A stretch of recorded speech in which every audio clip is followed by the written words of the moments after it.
নমস্কার, গ্রেস জোনের নতুন এপিসোডে আপনাদের সবাইকে স্বাগত। আবার চলে এসেছি আমি মিনিকার। আজকের এপিসোডটা আবার কিন্তু একাডেমি অফ ফাইন আর্টস না, আজকে কোনো চিরাচরিত আর্ট এক্সিবিশন নয়। আজকে আমরা রয়েছি একটা ফটোগ্রাফি এক্সিবিশনে। আমার সঙ্গে রয়েছেন এমন একজন ফটোগ্রাফার যিনি শঙ্খ ঘোষের সরাসরি সান্নিধ্য পেয়েছেন। শুধু এই নয়, তিনি আরো অনেক নামকরা মানুষের সাথে কাজ করেছেন। তার কাজের ভ্যারাইটিস অনেক ধরনের। আমরা তার কাজ সম্পর্কে জানবো, তার থেকে তার এই যাত্রাপথের গল্প শুনবো। এটা হয় আমি অ্যাকচুয়ালি ক্যামেরাটা ধরি 81। এবার আমি ছবি তুলছি, তার আগে আমি ফিল্ম সোসাইটির সদস্য ছিলাম। প্রচুর ফিল্ম দেখা আছে, মানে আমি দিনে 5টা সিনেমা অব্দি দেখেছি, এরকম একটা লাইফ কেটেছে। তো কোনো একটা সময় আমি যখন কলকাতায় ফিরলাম, আন্দামানে এই গ্যাংটক ছিল আমার চাকরি, এবার কলকাতায় ফিরলাম, এত যে দেখলাম, মানে আমি কি করে আমার যে সেন্সে, মানে আমি যে বোধ করি, অনুভূতি করি, তার বিষয়টা আমি কি করবো। ভাবছি, একদিনকে বললাম, জানিস তো আমার খুব ইচ্ছে করছে আমি এটা কিছু করি। আমি কিসের মাধ্যমে বলবো, আরে বাবা লিখতে গেলে তো বানান ভুল হয়। হ্যাঁ, আঁকাটা সেরকম শিখিনি, আর গান এত ভালোবাসি, সেটা মানে আমার সবচেয়ে প্রিয় যদি একটা বিষয় থাকে গান। আমি যশদার খুব ভক্ত, কিন্তু আমি তো জানি না, আমি তো গাই আপন মনে, কিন্তু ফর্মাল ট্রেনিং তো নেই। তাহলে কিসের মাধ্যমে আমি বলবো। তখন একদিন বলে, তুই ফটোগ্রাফি এক্সিবিশন দেখেছিস? আমি না, তাহলে তুই কলকাতায় একবার দেখে আয়।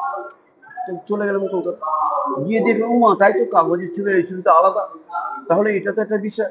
তাকে আমি বললাম, তাহলে কি করে ক্যামেরা কি করে ব্যবহার করা যায়। বললো, তুমি কত টাকা দামের ক্যামেরা কিনতে চাই। আমি তো জানি না, অফিসে গিয়ে জিজ্ঞেস করতে হবে যে আমার 5 বছর চাকরি কত টাকা জমেছে। আমি এসে বললাম যে হ্যাঁ, আমার 5,000 টাকা ওরা লোন দিতে পারে, তবে তাহলে তোমাকে সস্তা ক্যামেরা কিনতে হবে। ঠিক আছে, let me start with that. বলে 5,000 টাকা তুলে নিয়ে 3,500 টাকা খরচা করে ক্যামেরা কিনলাম। এবার সেই যে ছবি তুলছি তুলছি এবার সে তখন হয়ে যাচ্ছে কি, আমার এই পথের পাঁচালী, অপুর সংসার, ভুবন সোম, এইসব যে দেখার মতন ব্যাপারটাই আমি রাস্তাঘাটে দেখে করছি। আর একটা ছিল কি, আমি যেহেতু অফিসের সংগঠনের সঙ্গে যুক্ত ছিলাম, মিটিং মিছিল এই ছবি তুলতাম। আর তাতে তারা খুব উৎসাহ দিত যে বাহ, তুমি খুব ভালো ছবি তুলো। আসলে ওটা তাদের উদ্দেশ্য না, তাদের উদ্দেশ্য ছিল মিটিং এর কভারে ছবিগুলো পাওয়া। আমি এটা বুঝে গেলাম। তো এই করতে করতে তুলতে তুলতে আমার না, এই ছবি হচ্ছে না, ফটোগ্রাফি হচ্ছে না, এর ডকুমেন্টেশন হয়ে যাচ্ছে, এর মধ্যে কোনো আর্ট থাকছে না। কি করা যায়, কি করা যায়। এই করতে করতে ভাবলাম যে আমাদের অফিসে একটা সিস্টেম আছে আন্দামানে, আমি সবসময় অ্যাপ্লাই করি জামিয়ে দিই। কোনোভাবে তো হবে না, তোমার তো টার্ম আসেনি। তো একজন বয়স্ক ভদ্রলোক হয়েছে, তাহলে আমি তোমার হয়ে যেতে, হ্যাঁ এটা হবে। সে বলেছে, তুমি আমার হয়ে যেতে চাও? কেউ যেতে চায় না, তুমি আমার হয়ে যাবে, আমি তো বেঁচে গেলাম। ঠিক আছে। তো আমি তার হয়ে অ্যাপ্লাই করলাম, করে আমি আমার 2 বছরের বাচ্চা নিয়ে যখন শুরু করতে যাব, মানে যাওয়ার টিকিট কাটতে যাচ্ছি, তখন ইউনিয়নের নেতা চেপে ধরবে যে তুমি যে আন্দামানে যাবে, তুমি জানো ওখানে চিকিৎসা ব্যবস্থা নেই, খাবার ভালো পাওয়া যায় না। এত রেগে গেলাম, আমি বললাম, শুনুন আপনাদের একটা কথা বলি, ওখানে মানুষ বাস করতে পারে, হ্যাঁ করে, ওখানে তাদের সন্তান সন্ততি আছে আছে, তো আমার সন্তান সন্ততি এমন কি সমস্যা যে তারা যদি ভালো থাকে সে কেন থাকবেন। বলে, বাবা তোমার সঙ্গে তর্ক করতে চাই না, তুমি বাবা যা খুশি করো। বলে এবার তো আমি জাহাজের টিকিট কেটে ওই শিশুকে নিয়ে, স্ত্রীকে নিয়ে জাহাজে উঠে পড়লাম। এই বিউটিফুল আন্দামান, এত সুন্দর দেখতে, কি প্রকৃতি, সেই সব ছবি তুলছি তুলছি তুলছি, তোলাতেও যেন কোনো যেন মনটা পড়ছে না। অনেক সমস্যা অফিসে আছে, তুলছি, সেলের ছবি তুলছি, তার উপরে ইন্ডিয়া গভর্নমেন্ট ডাক টিকিট বার করেছে, সবই হচ্ছে, কিন্তু ছবি। তারপরে ওই যে ওই আন্দামানের যে নেচারের ছবি তুলেছি, ক্যাপ্টেন দেখে বললো আমি জাহাজে প্রদর্শনী করবো, করলো, সব ছবি বিক্রি হয়ে গেল। তুলে এলাম, কিন্তু না, আমার মন ভরছে না। তখন একদিন আমি ভাবলাম যে কি করা যায়, একদিন বাসে চেপে জানলাম চিড়িয়াটাকো বলে একটা দ্বীপ আছে আন্দামান, সেখানে সূর্যাস্ত বিখ্যাত। বাসে চেপে একাকি দাঁড়িয়েছে, দেখি কেউ নেই দ্বীপে, আমি একা। তখন বাজে হচ্ছে এই 3টে নাগাদ, আর সূর্যাস্ত হতে আরো 1-1.5 ঘন্টা বাকি আছে। দাঁড়িয়ে আছি, দাঁড়িয়ে সুন্দরী গাছের রূপ দেখছি, কারণ পলিউশন নেই, কি অসাধারণ দেখছি। তার মধ্যেও যেটা মজার, কোন একটা ন্যাচারাল ক্যালামিটিতে ওই বড় বড় গাছগুলো পড়ে ফসিল হয়ে যায়। বিশাল গাছ পড়ে আছে, তার রূপ দেখছি, দেখছি এর মধ্যে সূর্যাস্ত, তাড়াতাড়ি সূর্যাস্ত ছবি তুলছি। হঠাৎ ভাবে কোনো কারণে আমি পিছনে ফিরে তাকিয়ে দেখছি ওই আলোটা ওই ফসিলগুলোর মধ্যে একটা অদ্ভুত জার্নি হচ্ছে। আমি কয়েক সেকেন্ডের জন্য জ্ঞান হারিয়ে ফেলি। জ্ঞানটা যেমন ফিল হয়, কি দেখলাম যে আমি এরকম হয়ে গেলাম, তাহলে ওখানে নিশ্চয়ই কোনো ব্যাপার আছে। তাড়াতাড়ি ক্যামেরা নিয়ে গিয়ে ওই গাছগুলোর মধ্যে ক্লোজ আপে চলে এলাম, ক্লোজ আপ লেন্স থাকে। আরে এই কি ব্যাপার, কি দেখছি বলে পরপর পরপর পরপর পরপর পরপর পরপর যা ফিল্ম ছিল সব শেষ করে ছবি তোলা বন্ধ করে দিয়ে ঘামতে ঘামতে বাসে উঠে ফিরলাম। এবার ওখানে তো ওই স্লাইড ফিল্ম ওখানে ডেভেলপ হয় না, ম্যাড্রাসে পাঠাতে হলো। ম্যাড্রাসে 15 মিনিট ধরে অপেক্ষা করছি, অধীর প্রতীক্ষা যে কি তুললাম কি দেখলাম। যখন এলো, নিজে যখন ওই ইয়েতে লাগিয়ে ছোট মেশিনে লাগিয়ে দেখছি, আরে এ তো বেশ মজার ছিল। আমরা মানে নীরেশ পোদ্দার বলে একজন বিখ্যাত পেইন্ট আছে, খুব পরিচিত। আর নীরেশ দা, আমি তো এরকম একটা ছবি তুলে এসেছি, আমি একটু আপনাকে দেখাতে। চলে আয় চলে আয়, আমি ফ্রি আছি, চলে আয়। নীরেশ দা বাড়িতে গেলাম। নীরেশ দা বললো যে বস বস বস, বার কর। বার করতে যাচ্ছি, বৌদি বললো এই প্রদীপ এসছে, একটু চা বার। চা দিয়েছে, আমি চা খাচ্ছি আর নীরেশ দা বসে টুকু টুকু করে দেখছেন, খুব পেশেন্সলি দেখছেন। দেখছেন দেখছেন দেখছেন, এর মধ্যে আমার চা খাওয়া শেষ হয়ে গেছে। হ্যাঁ তোমার চা শেষ, এই প্রদীপটা আর এক কাপ চা দাও। আমি তখন বললাম ছবিটা একটা জায়গায় পৌঁছে দেয়, কারণ উনি পেশেন্সলি দেখছেন। ছবিটা যখন দেখা শেষ হলো, এসে জমিদার বললো অসাধারণ দেখছিস, এই সাবজেক্টের উপর কাজ করে যা। তাই? ব্যাস, সারা শরীরটা ভেঙে গেল আনন্দে। আমি ফিরলাম।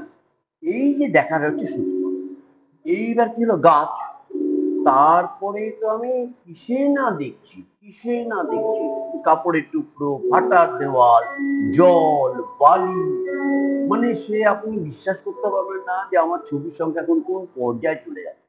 3,000 ছবি আমার ক্রেডিটে, 14,000 বাকি আছে এডিট করে। আর প্রতিদিনই আজকে আপনার সঙ্গে ইন্টারভিউ দিচ্ছি, আজকে আমি 100 ছবি। তো যাই হোক, তো এইবারে আমি ধরুন তাহলে এটা তো প্রদর্শনী করতে হয়। আমি যখন চন্দননগরে থাকি 2002 সালে আমি এই সাবজেক্টে প্রথম প্রদর্শনী করলাম। সবাই দেখি বলার এ তো অন্য ধরনের ছবি, আজকাল পত্রিকা অসাধারণ একটা লেখালেখি।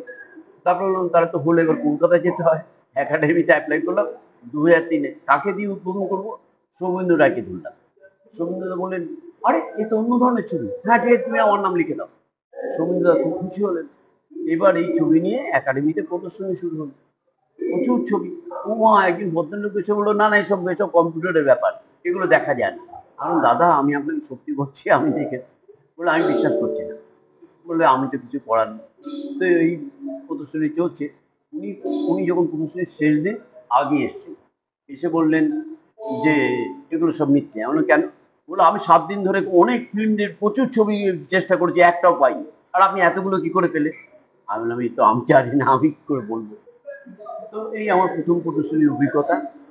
তারপরে এরকম চন্দননগরে থাকি, তখন জ্যোতির্ময় হালদার বলে একজন ভদ্রলোক আছেন, কবি একজন, উনি আলো বাতাস পত্রিকার সঙ্গে যুক্ত। উনি একদিন বললেন তুমি শঙ্করের কাছে গেছো?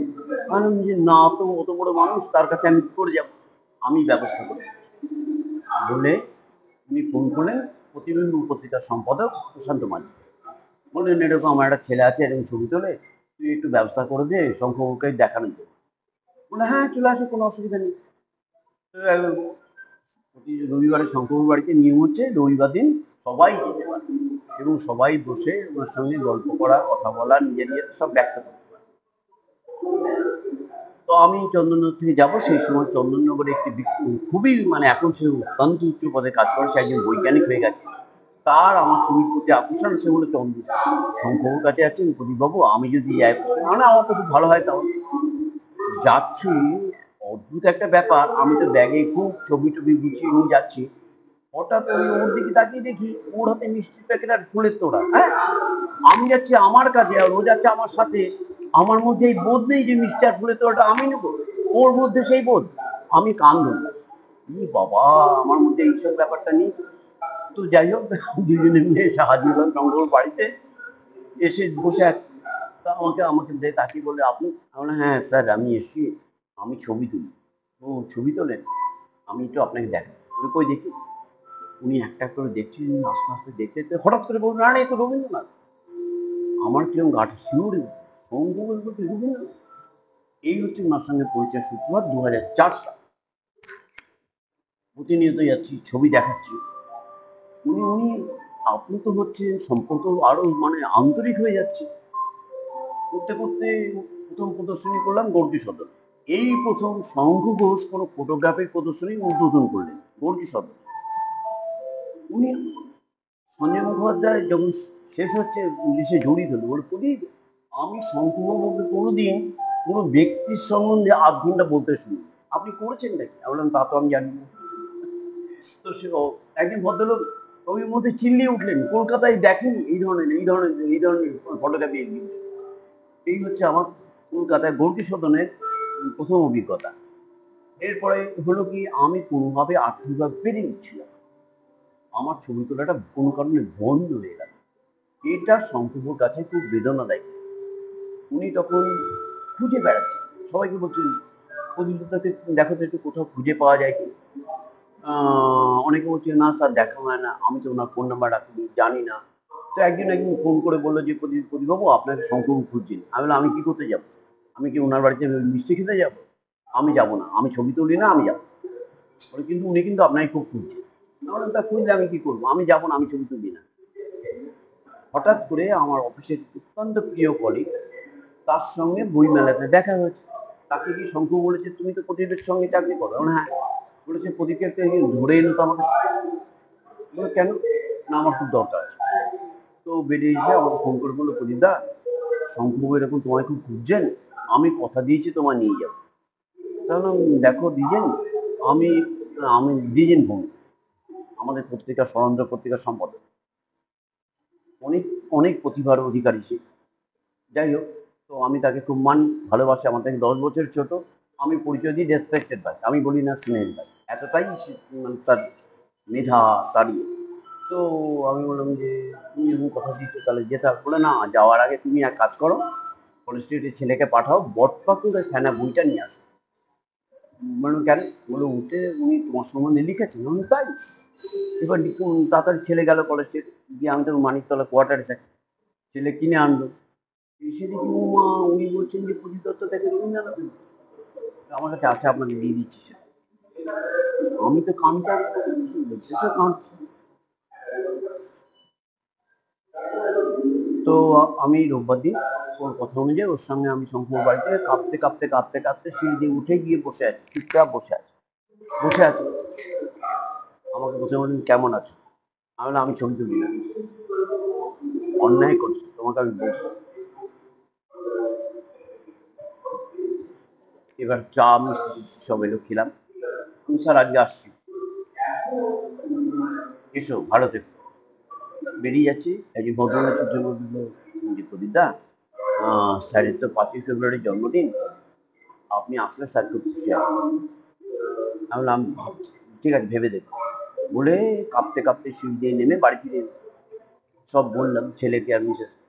তখন সুন্দর ছেলেকে একটা ক্যামেরা কিনে দিয়েছি। ছেলে বললো এই ক্যামেরা রইলো, এবার তুমি কি করবে তুমি বুঝো।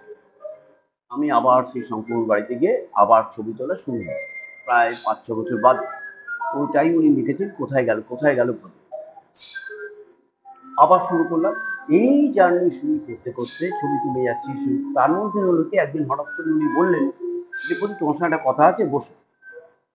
তা আমি অপেক্ষা করছি, সবাই বেরিয়ে গেল। বলল সে কি রে বাবা, ফটোগ্রাফারে এত দাম? কিন্তু উনি ওকে বসতে বললো আর আমরা চলে এলাম। আমি বসে আছি। তোমার একটা কথা জিজ্ঞেস করো। হ্যাঁ, তুমি তো এই ধরনের ছবি তোলো, কিন্তু তোমার আমার মনে হয় তুমি এর আগে পোর্ট্রেট তুলতে ভালোবাসো। হ্যাঁ স্যার, কি করে বলবো? বললেন তোমার ছবি বলে শেখো। আমি বলে চলে এলাম। সারা রাত্রি ঘুমাতে পারছি না, স্যার এই কথাটা কেন বলবো। তুলতাম, এখন তো আমি সেরকম পোর্ট্রেট তুলি না খুব একটা। আমার হঠাৎ মনে হলো যে রবীন্দ্রনাথ ঠাকুরের বিখ্যাত ফটোগ্রাফার হচ্ছে শম্ভু শাহ, নিমাই ঘোষ হচ্ছে সত্যজিৎ রায়ের ফটোগ্রাফার, সুনীল দত্ত হচ্ছে মাদার টেরেসার ফটোগ্রাফার। তাহলে কি প্রকারান্তে স্যার চাইছেন যে আমি তার কাজ করি, তার উপর ছবি করি? এই মনে হওয়াটাতে করলাম কি, পরবর্তীকাল থেকে আমি ওনার ছবি বিভিন্ন জায়গায় বিভিন্নভাবে পোর্ট্রেট ওনাকে ধরে যাচ্ছি। এরপরে আবার ইয়েতে প্রদর্শনী গগনেন্দ্রতে, স্যার বললেন আমিই যাবো। আবার এলেন, আবার উদ্বোধন হলো, আবার ছবি তোলা। এইভাবেই চলছে আমার নিরন্তর এই দেখা আর ছবি তোলা। করতে করতে উনি চাইছেন, লিখেছেন সেই কাগজটা উনি চাইছেন আমার একটা বই বলতে, কিন্তু কোনো প্রকাশক ফটোগ্রাফি বার করে না, কারণ বিক্রি হয় না। তো আশিস পাঠক বলে একজন ভদ্রলোক আছে, সেই স্যারকে কথা দিলেন, স্যার আমি বইটা বার করবো। দিন যায়, মাস যায়, বছর যায়, উনি করছেন না। উনি লোক পাঠালেন আমার বাড়িতে, ছবি দেখে গেলেন, আমার সঙ্গে কথা বললেন, ইন্টারভিউ নিলেন, বই আর বেরোচ্ছে না। আমি তখন স্যারকে বললাম, স্যার আশিস বাবু বই বার করবেন না, আপনি আমার ছবি দেখে আপনি ভূমিকাটা লিখে দিয়ে যান, আমি যেদিন পারবো বার করবো। বললো যে তার প্রতি আমার একটা সময় দিতে হবে। আর হ্যাঁ, আমি ছবি রেখে গেলাম। বলে ঠিক আছে, দেখে যাই। এবার যে শঙ্কুকে সাহায্য করে কম্পিউটারে কাজ করতে করতে, তো সে বারবারই চেষ্টা করছে শঙ্কু দিয়ে, বলছে আমি পারছি না। আমি একদিন বললাম যে স্যার আমার তো কাজটা হচ্ছে না, যে বলছি করি আমি কি করে পারবো। সৌমিত্র চলে গেল, অরূপ রঞ্জন দাস চলে গেল, দেবেশ চলে গেল, আমি বিধ্বস্ত, আমাকে আরো সময় দিতে হবে। ঠিক আছে, কি হবে, করোনা এসে গেল, উনিও চলে গেল। এবার সেই বইটা মৃণাল ঘোষ লিখলেন, আর আমার এক বন্ধু বকলমের সম্পাদক সরস্বতী বসু, সে দায়িত্ব নিয়ে প্রকাশক দিয়ে বইটা বার করল। আমার এক পয়সাও খরচা হয়, এটা আমার একটা বিরাট প্রাপ্তি। এরপরে আমি যৌথভাবে, এককভাবে কয়েকটা প্রদর্শনী করছি। তার মধ্যে শান্তিনিকেতনের প্রকৃতি ভবনে সুব্রত বসু, উনি আমার কিন্তু 2004 সাল থেকে 40টা ছবি ওনার গ্যালারিতে পার্মানেন্টলি রেখে দিন, এটা আমার একটা বড় প্রাপ্তি। তারপরে এই 2018 সালে প্রদর্শনী করেছি, 23 সালে বই বার করেছে। তারপরে বললাম যে এত কাজ হচ্ছে, আবার দেখাতে ইচ্ছে করছে, কি করবো। এইবার আবার জোর করে অ্যাপ্লাই করে এই পেলাম, এইবার জন্য এই প্রদর্শনীটা আমি করতে পারবো। এই অবধি করছে আমার এখানকার গল্প। বেসিক্যালি কোন জনারের উপর আপনি কাজ করছেন, কোন ধরনের বা কোন বিষয়ের কাজগুলো আপনি না, সবচেয়ে আমি যেটা থেকে আনন্দ পাই তার সেই বিষয়, এটা অসাধারণ ব্যাপার। যেটা বিষয় হতে পারে। যেমন এটা একটা কাপড়, এটা টুকু, যেমন এটা একটা পোস্টার, এর মধ্যে গল্পটা কিরকম। ওই ছবিটা আপনি দেখুন, আপনার পেছনে যে ছবিটা আছে, গল্পটা কিরকম, যে এইটা ওরা টাঙিয়ে দিয়েছে, একটা ছেলে আর মেয়ে রয়েছে, কোন কোম্পানি তাদের অ্যাডভার্টাইজমেন্টের জন্য টাঙিয়েছিল। এবার ডিস্টর্ট হয়ে যাচ্ছে, ও শেষ হয়ে যাচ্ছে, কিন্তু প্রেম যাচ্ছে না, ওদের ভালোবাসাটা এখনো দেখা যাচ্ছে। প্রেম পৃথিবী যদি থাকে তাহলে প্রেম থাকে, তাই জন্য আমার কাছে ছবিটা প্রিয়। ওই ডিস্টর্ট অবস্থাতেও আমার হয়েছে ছবিটা।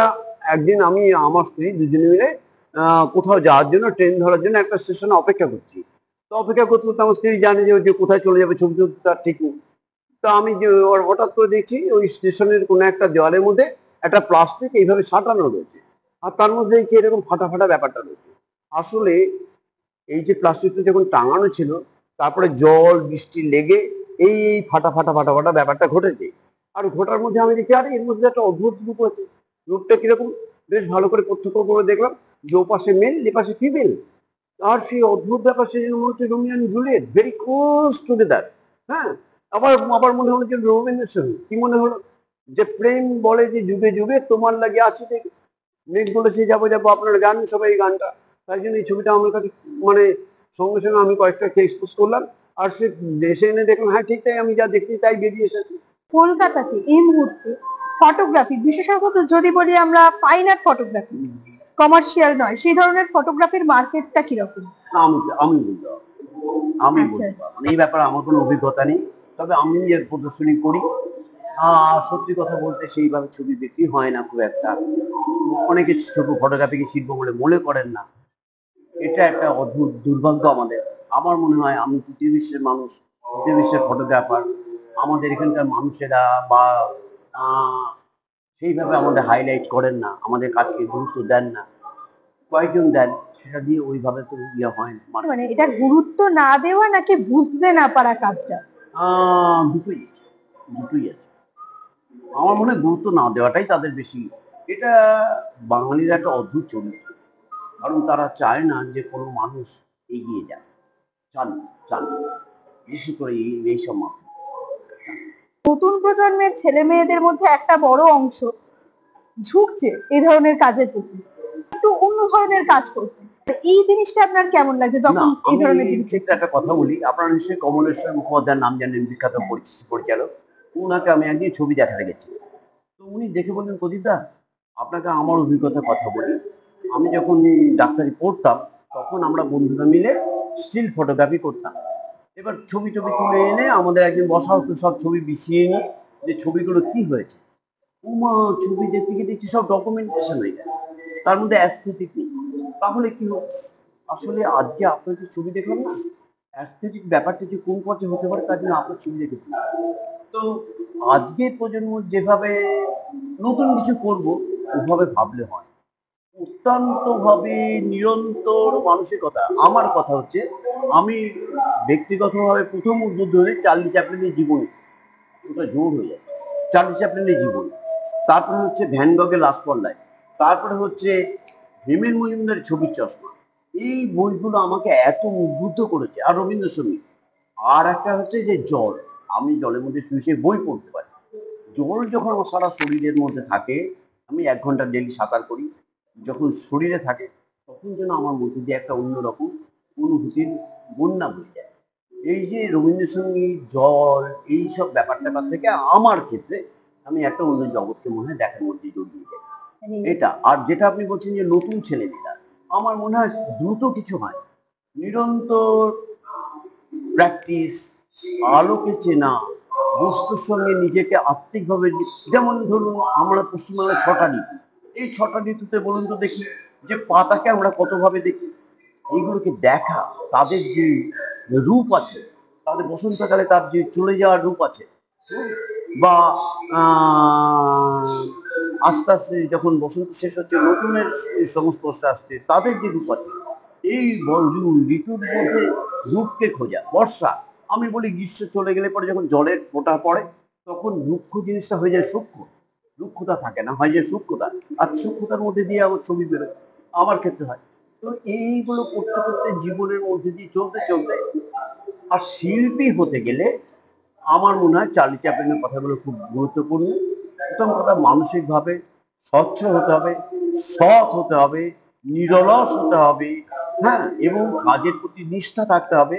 আর মনন্তর, মানে আমাকে যদি এখন বলেন আপনার সবচেয়ে প্রিয় গান কি, আমি বলবো অন্তর মম বিকশিত করো অন্তরতর হে। অনেক ধন্যবাদ। আমরা আজকে অত্যন্ত সমৃদ্ধ হলাম। ফটোগ্রাফি একটা আর্ট, এমন একটা আর্ট যে আর্টের সাথে নিজেকে মিশে যেতে হয়, যে আর্টের সাথে নিজেকে মিশে যাওয়ার জন্য প্রকৃতির সাথে মিশে যেতে হয়, প্রকৃতিকে অনুভব করতে হয়, চারপাশে সব কিছুকে অনুভব করতে হয়। আজকের মতো আমাদের এপিসোড এই পর্যন্তই। দেখতে থাকুন গ্রে জোন, আর অবশ্যই আমাদের ফলো আর সাবস্ক্রাইব করতে একদম ভুলবেন না। নমস্কার।